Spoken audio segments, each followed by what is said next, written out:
A Segunda Guerra Mundial. No episódio anterior, a Hungria e a Iugoslávia declararam guerra à Romênia e Bulgária para recuperar as regiões da Transilvânia e Macedônia respectivamente. Então continuemos de onde paramos. A Grécia, em sinal de amizade à Bulgária e Romênia, manda suprimentos e apoio logístico, mas a Albânia exigiu que a Grécia não interferisse na guerra. Como a Grécia não respondeu, a Albânia declarou guerra. A princípio a Alemanha declarou neutralidade, mas quando a Albânia declarou guerra à Grécia tudo mudou, porque o rei da Grécia Jorge II era sobrinho do Kaiser alemão Guilherme II. Então a Alemanha declara guerra à Albânia e seus aliados. A França então ameaça a Alemanha declarando que uma agressão a algum país socialista dos Balcãs seria uma agressão a toda a Terceira Internacional. Como a Alemanha ignorou a França, ela declarou guerra e convocou todos os países da Terceira Internacional para entrar na guerra, com logo em seguida a Grã-Bretanha, Espanha e Portugal se juntando. A União Soviética e a Patagônia ficam de fora, mas não declaram neutralidade. A declaração de guerra confundiu a logística alemã, o que deu tempo para a Iugoslávia derrotar a Bulgária, anexando todo o seu território. A França começa um avanço na Bélgica.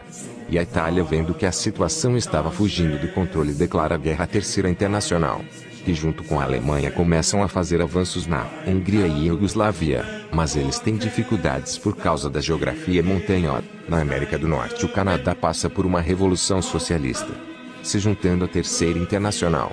Durante a Revolução, muitas pessoas da corte inglesa foram assassinadas, inclusive o rei quase não conseguiu escapar, mas no final ele fugiu para a Austrália e declarou guerra à Terceira Internacional, ironicamente se aliando às potências centrais. Apesar do rei fugir para a Austrália, a maior parte da Royal Navy ficou no Canadá, o que seria um pesadelo para a Alemanha. Na Ásia, o Japão e a China estariam lutando a Segunda Guerra Sino-Japonesa. Mas o Japão se aliaria à Terceira Internacional. Sim, por mais que o Japão fosse um país fascista, seria mais vantajoso se aliar à Terceira Internacional para poder invadir as colônias alemãs. Logo em seguida, a China se alia às potências centrais. O Japão começaria sua invasão às colônias alemãs, mas dessa vez encontraria muita resistência. Após algumas semanas de batalhas, a Bélgica cai, e os franceses começam a invadir a Holanda, que se alia às potências centrais, e os alemães começam a fazer uma linha defensiva atrás do rio Reno, já que a França não era o alvo deles no momento. Nos Balcãs, após a rendição da Bulgária, a Romênia ficou sem proteção ao sul, e para evitar mais destruição, a Romênia se rende, com a Hungria anexando toda a Transilvânia e estabelecendo um estado fantoche no resto da Romênia. Mas as potências centrais avançam mais um pouco nos Balcãs. E após 2 semanas de batalhas, a Holanda cai. Na África, o Reino de Portugal, no exílio em Angola, declara guerra à Terceira Internacional e logo em seguida ocupa as colônias espanholas na África. Porém, nas colônias alemãs, os britânicos, agora com a Royal Navy, estão na vantagem. Na América, com a ausência da influência alemã, os Estados Unidos passam a patrocinar várias revoluções fascistas, com algumas prosperando no Brasil, Argentina, Colômbia e Nicarágua. Na Europa, os franceses lançam uma ofensiva na fronteira com a Itália, mas eles têm dificuldades para avançar. Nos Balcãs, os gregos abandonam seu território continental e fogem para a ilha de Creta. A Iugoslávia e a Hungria, mesmo desgastadas por causa da guerra, lançam uma contraofensiva à Alemanha, mas eles também têm dificuldades por causa das montanhas. A Albânia, com auxílio iugoslavo, consegue desembarcar na Itália. E na Ásia, quando chegam as notícias da queda da Holanda, os japoneses invadem a Indonésia. De volta à Europa, os franceses e albaneses se espalham mais na Itália, mas a Alemanha consegue repelir o ataque nos Balcãs. Quando o rei da Itália percebeu o risco de uma capitulação, ele e o Papa fugiram para a África, onde começariam a organizar uma resistência. Logo depois, o governo grego também fugiu para a África. A França recuperou os seus territórios perdidos na Primeira Guerra, e a Terceira Internacional estabelece estados fantoches na Itália e Grécia, mas desde o começo enfrentam revoltas anticomunistas. Na América do Norte, os Estados Unidos declaram guerra ao Império Mexicano para recuperar seus territórios perdidos. Isso levou à Segunda Guerra Mexicano-Americana, que durou 1 mês. Apesar do México resistir sem a ajuda da Alemanha, não havia nada que poderia ser feito, e a Imperatriz Maria I vai para o exílio nas Ilhas Malvinas. E logo depois, os Estados Unidos estabelecem um estado fantoche no México. Essa guerra deixou os alemães extremamente bravos, mas como eles não queriam mais um país na guerra, eles deixaram de lado.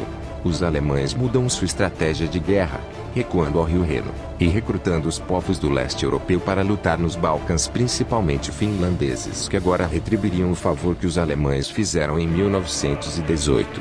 Após várias negociações, o Império Otomano entra na guerra.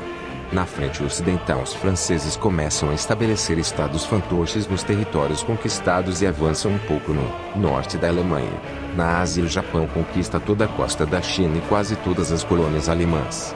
A Tailândia se junta à Terceira Internacional por pressão do Japão. E a Índia, se sentindo ameaçada pelo Japão, se junta à Alemanha. E na África, os britânicos levam a melhor nas colônias alemãs, mas os portugueses começam a invadir o Malawi e a Rodízia. Na Europa, a Alemanha concentra todas as suas forças nos Balcãs e em pouco tempo a Hungria se rende. E acontece um levante anticomunista na Itália. De volta aos Balcãs, com auxílio de todos os países do leste, a Alemanha consegue derrotar a Iugoslávia, e logo depois a Albânia se rende. A rebelião na Itália se espalha, o governo fantoche italiano se rende e o rei volta a reinar. No leste, após muito preparo, a União Soviética declara guerra às potências centrais, e foca a sua ofensiva principalmente na Ucrânia e Bielorrússia. Na África, após meses de preparo, os otomanos e italianos planejam um avanço no Egito até o rio Nilo, com os otomanos sendo bem-sucedidos, já os italianos têm dificuldades para avançar. Na Europa, após a vitória nos Balcãs, os alemães redirecionam suas forças para lutar no Ocidente. E apesar das grandes baixas, eles conseguem empurrar os franceses até a Bélgica e Alsácia e Lorena, libertando a Holanda. Na frente oriental, os russos têm grande sucesso invadindo a Ucrânia, avançando até o rio Dnipro. Os alemães sabiam que depois das pesadas baixas nos Balcãs não poderiam enfrentar o exército francês, então eles atravessam a floresta das Ardenas, enganando os franceses, e cercando o exército francês na Bélgica. Logo depois os capturando. Com a derrota na Bélgica, os franceses ficam dependentes dos reforços dos espanhóis, portugueses e britânicos. Em pouco tempo, a Alemanha recupera todo o seu território na Europa. No Oriente, a Bielorrússia é a primeira vítima dos russos, sendo completamente anexada à União Soviética.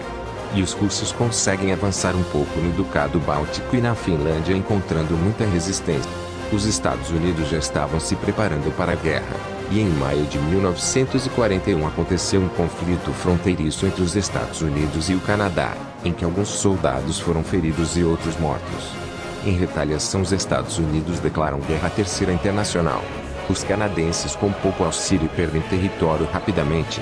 Logo depois que os Estados Unidos declararam guerra à Terceira Internacional, todos os seus aliados na América do Sul se juntam às potências centrais, o que forçou a Patagônia a deixar a neutralidade. Em junho de 1941, o Kaiser alemão Guilherme II faleceu por causa de um AVC, e o governo alemão decretou um luto de 2 semanas, mas 2 dias depois da morte de Guilherme II, o príncipe Guilherme foi coroado. Até então 2 anos se passaram, mas muita coisa ainda pode acontecer.